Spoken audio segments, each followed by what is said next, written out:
This is Campus Notes, your weekly higher ed show with Guidebook. Real stories from the people building the campus experiences that drive yield and retention.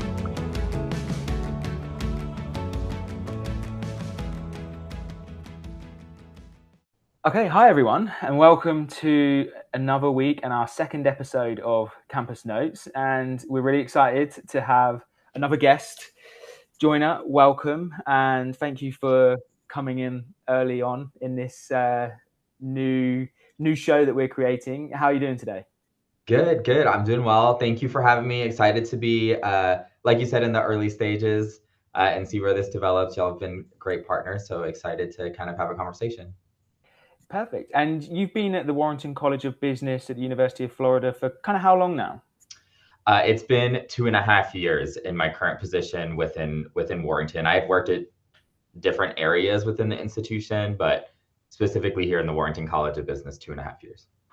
Amazing. And I feel like your job title is almost the perfect segue to where we want to take the conversation today, right? The Assistant Director of Signature Events. And I think that is something that people care deeply about, right? On all campuses is those key moments in the calendar and those key events where you're trying to serve a purpose, drive an outcome, bring people together. So I guess I'm keen just straight out, like, what is your signature event and what is its key purpose? Yeah, absolutely. So we actually have a multitude of signature events. So just to give some quick background without going too far into it, my position, I'm the first person in my position. It was created 2.5 years ago. Our institution, we have anywhere from usually from 800 to 900 students enrolled in our MBA program. So I specifically only work for the MBA program. I don't run the events for the Warrington College of Business as a whole, just the Master's of Business Administration program. So we have anywhere between 800 and 900 students at any given time. And usually 92 to 94% of those students are non-residential. So they're not in our full-time program. They're full-time working professionals all throughout the US or in, one of the regions around Florida. So that 94-ish% that's non-residential is either fully in an online program or are coming to one of our 3 campuses once every 3 weeks to do classes during the weekend in person. 64% of that non-residential is fully online, right? So my position was created with the intentionality of saying, well, we can't expect students to come back to campus to engage with us and get programming outside of the classroom.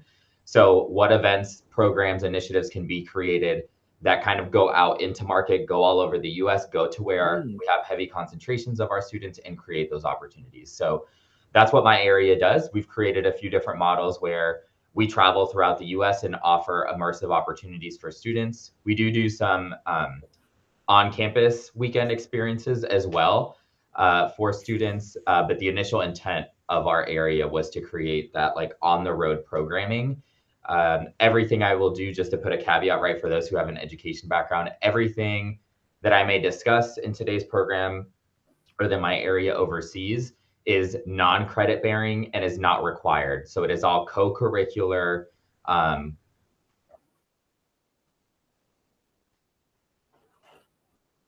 So we still have a separate team that handles things that are required, such as like orientation or our experiential learning opportunities, which are credit bearing and have a course component tied to them.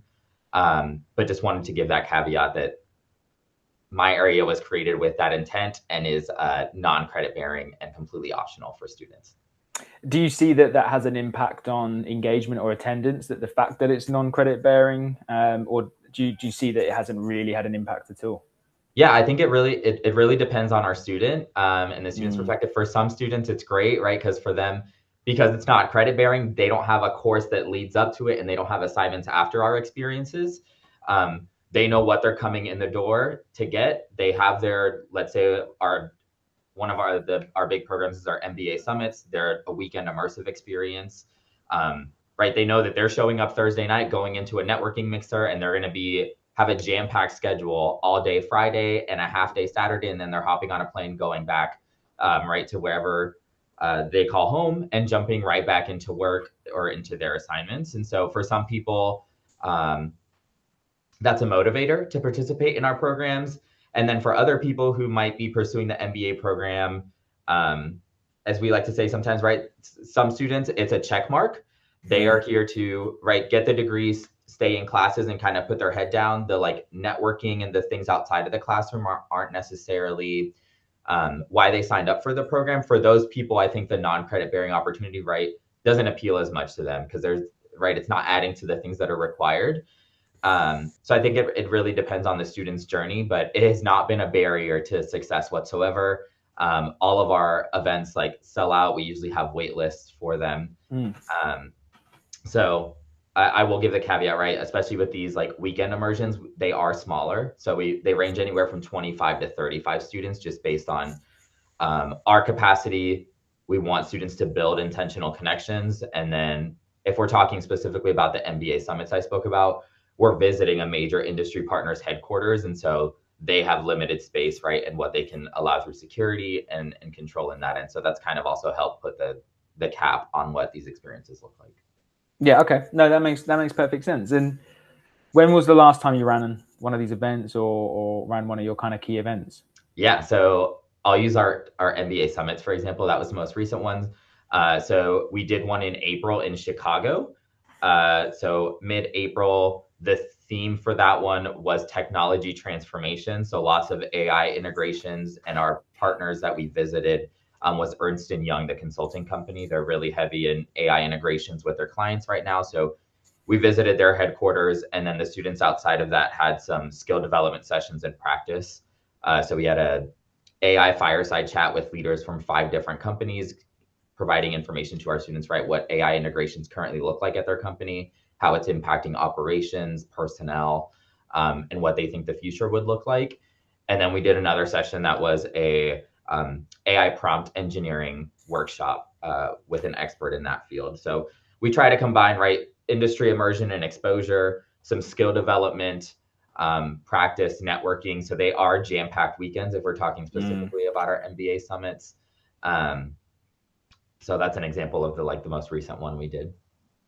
And obviously there's a lot of different components to the event that you're organizing, right? Like you just said, whether it's from a networking perspective, a skills perspective, like, is there one important thing in the event for you? Is there something that is like the key driver that you're like, this is the impact we want to leave on the student, or this is how we want the student to feel after these events or attending these events? Or is it just a case of they need that exposure to everything? I mean, for us, we have the signature events team. We always tell students we have 4 central pillars we operate and try to really provide in all of our events. Again, going back to the fact that, right, our programs are non-credit bearing and completely optional, and our students, the majority of them, are full-time working professionals. We recognize that time is oftentimes one of their biggest assets, and so we want to provide the biggest return we can on any time they're willing to put towards anything for us. So the 4 things we try to interject, even, right, if it's a 2-day immersion, we try to make sure that they're getting community building. So oftentimes they're attending these events with students from other cohorts that they've never met with. So they're expanding their community within the program. Networking. So we usually try to incorporate some sort of networking reception where we invite alumni in the area for those students to be able to continue to expand their Gator Nation network. Skill development and practice, big one, right? So how are we upskilling and providing things that they're not learning in the classroom, and doing so in a manner that we're not staying just in theory. Anyone we work with, any industry expert or faculty member that's teaching any of our sessions on these, we tell them, you need to reserve time at the end to do application, right? So they need a real world scenario where they're applying the information you just talked about, because for our students, it's about learning that information and then going back to work on Monday and immediately applying it. So they need real world situations where they're learning that. And then the last one's industry immersion, which you talked a little bit about.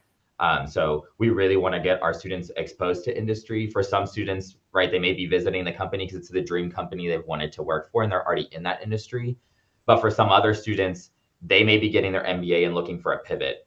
And so some of our opportunities with industry immersion also serve as an exploratory opportunity for them. So that right before taking the leap and saying, yeah, I'm going to completely pivot into that industry and sign a contract and change my career, this allows for them to get some insight into what that industry may look like in a real world capacity, which is we've actually found out has been super useful, because we've had students who for example, thought they always wanted to go into consulting, and then they went on one of our consulting focused immersions and figured out that they don't want to go into consulting. So for us, it's really driving those four things. Based on the assessments we've seen, the biggest thing we consistently see students talking about is that industry immersion, and then their networking and community building are the two biggest takeaways for them. We really thought it was going to be the skill building. They still value that. But for a lot of our repeat students, they say the main thing that they felt has made a really big impact is that hearing that real world experience immersed in industry, and then being able to meet students from the program that they wouldn't have met otherwise whatsoever because they're not in their cohort, right? They naturally wouldn't have intersected, especially for our online students. Yeah, I mean, that's nice to hear that, you know, the value in meeting and building your community and your network is, you know, still, you know, kind of core to a lot of people's success metrics and the things that make them, you know, feel like something was worth their time, right? Because, you know, that's such a key component of events and why bringing people together matters, or why bringing people together is a good thing to do. I mean, you said you've been in the role kind of 2.5 years. I'm curious, how do you see your events changing or evolving? Do you have ideas of maybe where you'd like them to get to, or problems that you see that you'd like to fix? Yeah, absolutely. So I think events in general, but also higher ed right nowadays are really evolving and are becoming much more, I'm going to say like I'll use ROI, right? We're in the business context here. So I think especially education used to live very much in this kind of bubble of like theory and intellection, and that still exists. But students are coming in the door now very much expecting, what does life look like on the other side, right? So I'm investing all this time, all this money. What is my return on the other side? And so I think education's becoming a little bit more transactional, and we have to be aware of that. For us, right, we're naturally in a school of business, so we think of our operations. Yes, we're still student-centric, right, and want to make sure that students are developing, but we also think of it as a business. And so we have to constantly respond to what our students are expressing. That's something we tell them from day one. So part of their orientation experience, we talk to them, hey, we are going to send you like surveys or assessments. Please know that we want you to be as honest as possible. We actually look at those things. So that's something, we have a team member on our MBA team that's literally just dedicated to assessments. So he helps us process any feedback that comes in, looks at trends, analyzes it from that, and helps us interpret the data so that we can make informed decisions. So there have been times, I'll go back to referencing our MBA summits, right? Those just launched a 1.5 years ago, brand new model that we launched. And between the very first iteration and the second one, which were a month apart, we took that assessment data and made major changes. So we are looking at that data live in the moment and responding to student needs, because we know for students to get the most out of the experience and come out on the other side happy, right? And for our program to continue to thrive, we have to be flexible. We have to continue to operate, right? We can't get in this silo of what used to be education, of a lot of people, right, saying like, it's kind of this like